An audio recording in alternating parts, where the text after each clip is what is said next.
Boa tarde. Hoje iremos falar um pouco sobre contaminações microbiológicas em indústrias de laticínios e o nosso grupo é composto por Ana Luísa, Carolina Moreira, Isabela de Oliveira, Ivo Miguel e Moni Bittarnova. Introduzindo um pouco sobre o assunto, onde temos os micro-organismos, eles estão diretamente relacionados com as nossas vidas, desenvolvendo diversos papéis de importâncias, podendo ser benéficos ou maléficos para a nossa saúde. Um dos principais problemas que encontramos hoje são as contaminações microbiológicas em alimentos, causadas por esses seres microscópicos. Diversos fatores influenciam na contaminação e a multiplicação microbiológica. Essas contaminações microbiológicas podem ser causadas por inúmeros prejuízos e elas fazem inúmeros prejuízos às indústrias de laticínios. Atualmente, o Brasil ocupa o quarto lugar na produção de leite, sendo captado em torno de 32 bilhões de litros de leite por ano, que poderá ser processado em laticínios de pequeno, médio e grande porte. O processo de captação do leite em qualquer região do Brasil é semelhante, até porque contamos com uma fiscalização, onde se regulamenta os controles necessários para a obtenção de um leite de qualidade. Porém, a qualidade do leite pode mudar de região para região. Falando sobre esses micro-organismos, a gente vai falar das principais formas de contaminação microbiológica em um laticínios. Podemos citar algumas bactérias presentes no leite cru, e dividindo os principais grupos que iremos falar a seguir. Agora, vamos falar um pouco sobre as bactérias mesófilas.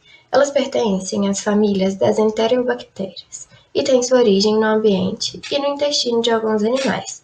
Por não serem originais do leite, são indicativos de contaminação externa. A temperatura de armazenamento do leite logo após a ordenha é o principal fator determinante da taxa de crescimento bacteriano no leite não refrigerado, sendo os principais micro-organismos predominantes os mesófilos. Os micro-organismos provocam a acidificação do leite pelo acúmulo de ácido lático resultante da fermentação da lactose. Eles se multiplicam melhor na faixa de temperatura de 20 a 40 graus Celsius, ou seja, quando o leite não é armazenado sob refrigeração. Nessas condições, bactérias dos grupos dos lactobacilos, streptococcus, lactococcus e coliformes podem se multiplicar rapidamente no leite, principalmente nos meses mais quentes do ano. As bactérias mesófilas fermentam a lactose produzindo gases e diversos ácidos que deterioram o leite e o queijo, como ácido lático, fórmico, acético, propiônico, e isso acaba causando a acidez do leite. As condições que favorecem o desenvolvimento da acidez são a falta da higiene no manuseio do leite e, principalmente, o uso de utensílios que não estão adequadamente limpos. E também a gente pode citar o não resfriamento ou resfriamento inadequado desse leite. O emprego de programas de resfriamento do leite na fazenda após a ordenha, com posterior coleta e transporte do leite em caminhões-tanque isotérmicos, tem aumentado significativamente a qualidade do leite produzido. No entanto, com o uso desses equipamentos, ocorre o predomínio de bactérias psicotróficas, que serão tratadas posteriormente nesse trabalho. O que são micro-organismos termodúricos? Os micro-organismos termodúricos são capazes de resistir às elevadas temperaturas, além de serem determinantes da vida útil do leite pasteurizado, pois, além de produzirem enzimas determinantes, são elas próprias resistentes à pasteurização, passando a compor a microbiota permanente do leite pasteurizado. Dentre os exemplos dos micro-organismos termodúricos, podemos dividir em dois. Os micro-organismos termodúricos que resistem à pasteurização. Dentre os micro-organismos termodúricos, podemos classificá-los em dois. O primeiro deles estão os micro-organismos termodúricos que resistem à pasteurização com uma alta taxa de sobrevivência. Dentre eles estão os bacilos, os pernebacilos, os micrococos e, por fim, o Mycobacterium. Entre os micro-organismos termodúricos com baixa taxa de sobrevivência, trabalhamos com Entrecocos e Streptococcus. As bactérias termodúricas e um pouco sobre seu metabolismo. As bactérias termodúricas resistem à pasteurização, pois são capazes de suportar as temperaturas acima de 100 graus Celsius, ou por meio de produção de esporos que são formados por resistência contra condições adversas. Os esporos são inertes e não apresentam atividade metabólica, e não se multiplicam, logo podendo sobreviver por muitos anos no ambiente. Agora falando um pouco sobre os micro-organismos no leite. Na indústria láctea, os termodúricos exercem um papel importante durante o processo de pasteurização.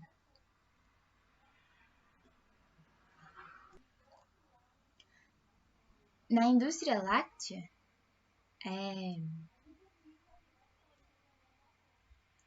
os micro-organismos termodúricos no leite.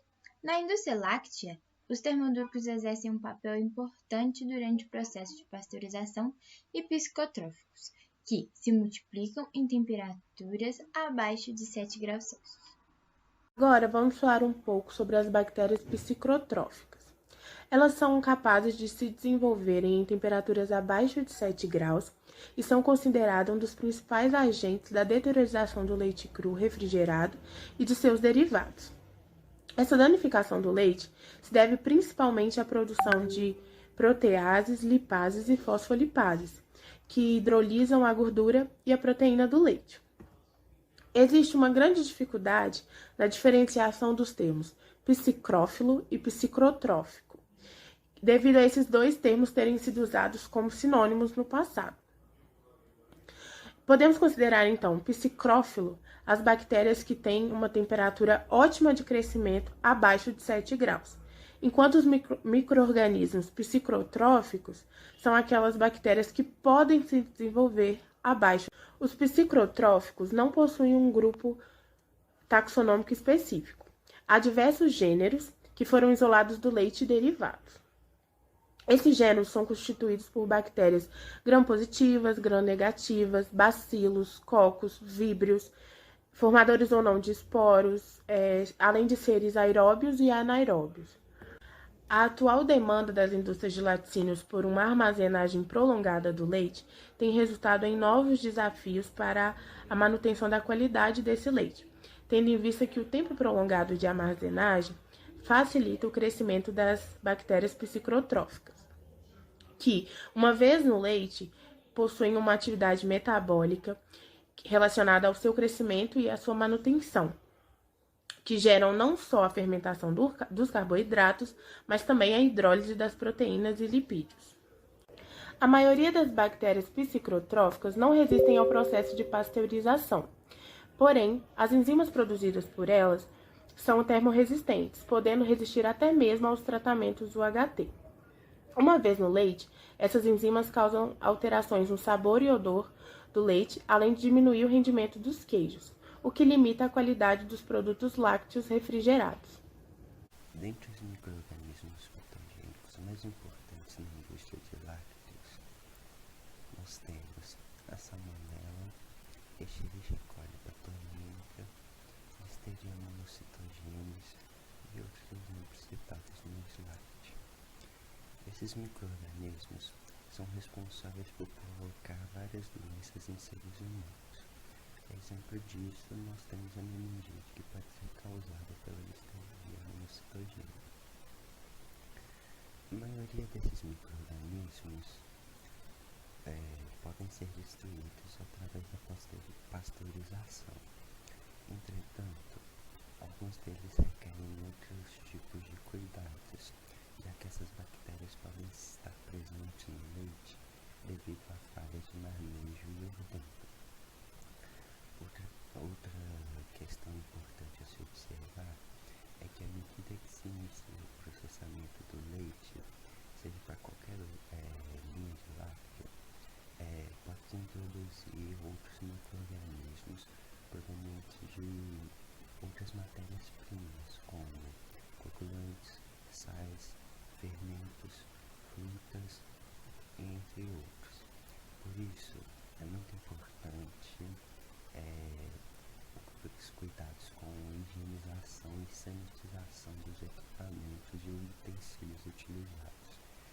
assim como cuidados na manipulação dos alimentos em processo.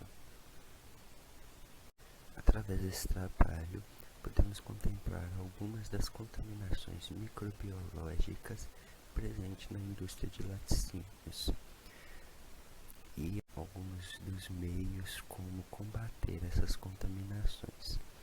No atual slide encontram-se algumas das referências utilizadas pelo grupo para a realização desse trabalho. Estamos disponíveis para responder qualquer dúvida e agradecemos a atenção de todos. E agora vamos apresentar um vídeo sobre os cuidados para manter a qualidade do leite.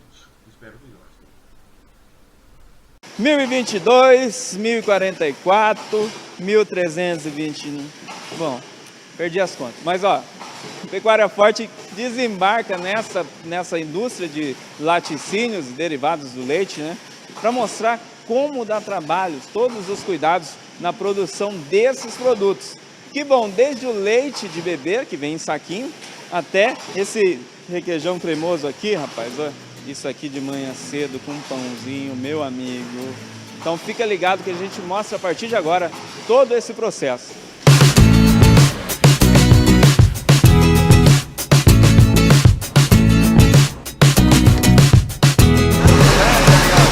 Você já parou para pensar o que acontece com o leite desde que ele sai da fazenda até chegar à sua mesa em forma de doces, requeijões, queijos ou de leite mesmo?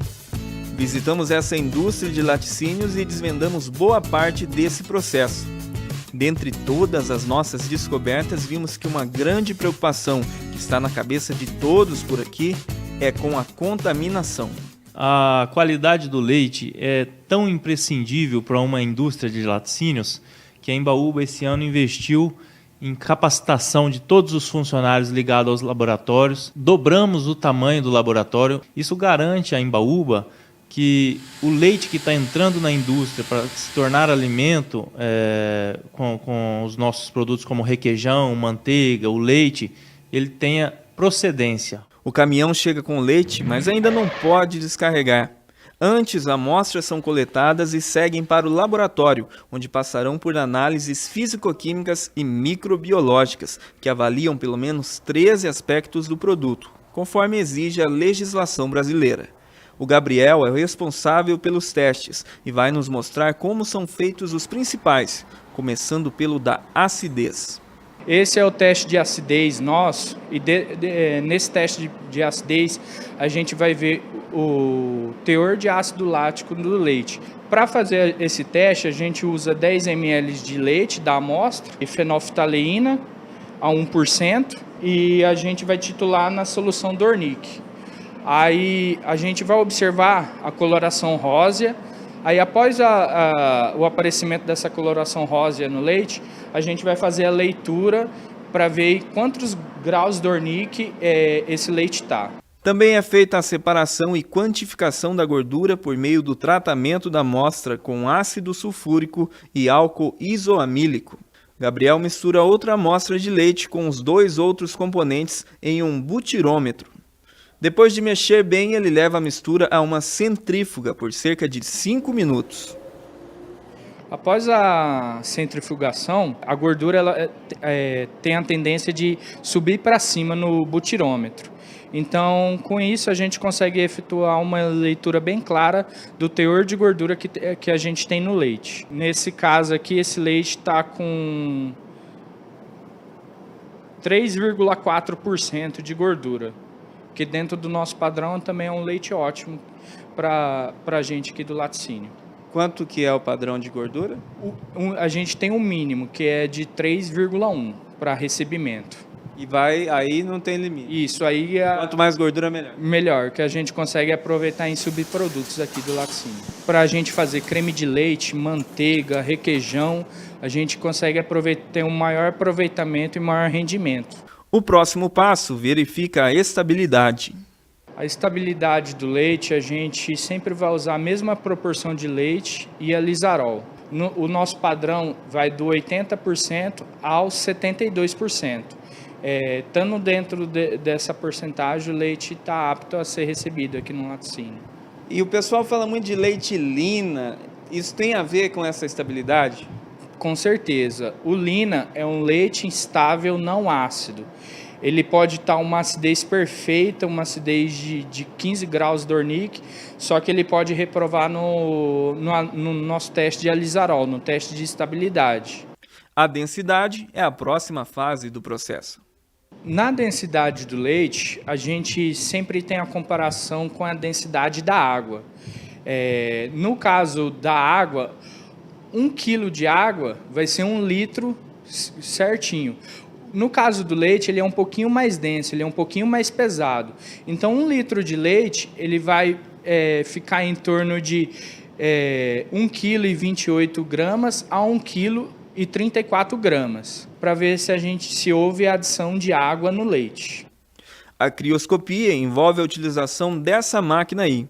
Ela também verifica se houve adição de água no leite. A gente tem um padrão que é medido em graus Horvath e a gente tem um crioscópio que faz essa leitura para a gente. Qualquer adição de água que tiver na amostra, esse crioscópio vai conseguir detectar para a gente.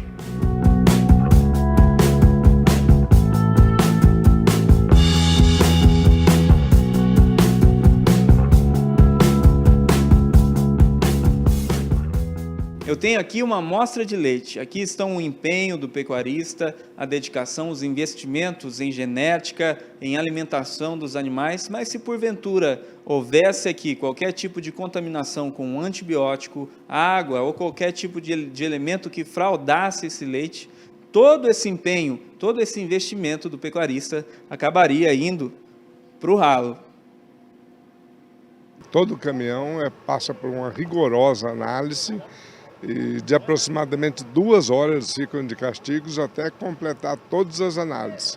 Qualquer irregularidade que tenha, o leite não é aceito. É coletada uma amostra homogênea dos caminhões, dos tanques dentro de caminhões. Geralmente cada caminhão tem de 2 a 3 tanques, então é feito por tanque, análises criteriosas. Assim que esse leite é liberado, que está 100% perfeito, ele entra na indústria. Caso alguma coisa esteja fora, esse leite é imediatamente descartado. Mas então, como produzir leite de qualidade, sem resíduos e evitar problemas como infestações de parasitas, mastites e ainda aumentar a produção sem recorrer a produtos químicos? Foi pensando nisso que a Real H desenvolveu a sua linha de medicamentos homeopáticos. Produtos como Parasite 100, por exemplo, 100% natural, não deixa qualquer tipo de resíduo na carne ou no leite e ainda combate moscas, carrapatos, bernes e vermes gastrointestinais. Ou ainda o Mast 100, que possui a mesma segurança e previne mastites clínicas e subclínicas. Para produzir ainda mais, temos o Converte H Leite. Mesma segurança, sem resíduos, acalma os animais e favorece a conversão alimentar. O que o senhor pensa a respeito da homeopatia? Eu acho uma ótima solução para o produtor do leite, porque não ficam resíduos e também é um tratamento preventivo que vai manter o seu rebanho com sanidade, sem contaminantes, sem problemas com relação a resíduos no leite ou na carne. Depois de todas as verificações, o leite pode ser finalmente descarregado e segue através de tubos de aço inoxidável até esta sala, onde começa o processo de industrialização. Após liberado pelo laboratório, o leite é enviado ao setor de beneficiamento, que é onde se encontram o pasteurizador, a desnatadeira e o homogeneizador. Então esse leite chega inicialmente gelado, aí ele é pré-aquecido no pasteurizador, ele segue para a desnatadeira, onde é retirado o excesso de creme que porventura a gente tem que retirar. Ele segue para o homogeneizador, onde ele é homogeneizado e as moléculas de gordura são quebradas, porque não haja separação no leite, que não se cria aquela nata no leite. Esse leite retorna para o pasteurizador novamente, aí sim ele é pasteurizado a 75 graus por 15 a 20 segundos, que é onde ocorre a eliminação das bactérias. Esse leite no outro setor do pasteurizador ele é resfriado imediatamente para cerca de 4 graus e é enviado para o balão ou para os tanques de fabricação de queijo. Terminado esse processo, o leite já pode ser embalado e comercializado. mas boa parte dele segue para os tanques de fabricação de queijos e pode se tornar mussarela, minas, ricota, manteiga, iogurtes e vários outros produtos. Sem esquecer, é claro, do requeijão cremoso que nós mostramos lá no começo da reportagem. O leite após pasteurizado, ele é enviado para os tanques de fabricação de massa, onde ele recebe a adição do fermento lácteo, do cloreto de cálcio e do coalho. Após virar a coalhada, essa coalhada é quebrada, ela é cozida, tá? E é prensada.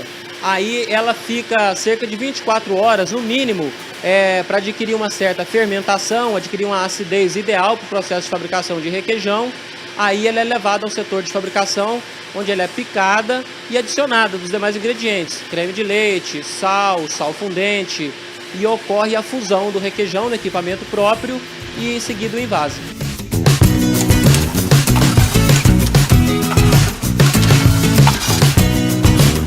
Depois de tudo pronto, os produtos ainda permanecem mais 2 dias dentro da unidade industrial, passando por mais análises, para garantir que não há contaminação. Muitos clientes nossos aí utilizam a homeopatia e eu sou fã da homeopatia desde quando o Dr. Cláudio, que era da universidade, começou no sindicato rural a trabalhar com homeopatia. Nos casos de cara inchada, a gente se tornou adepto a essa tecnologia.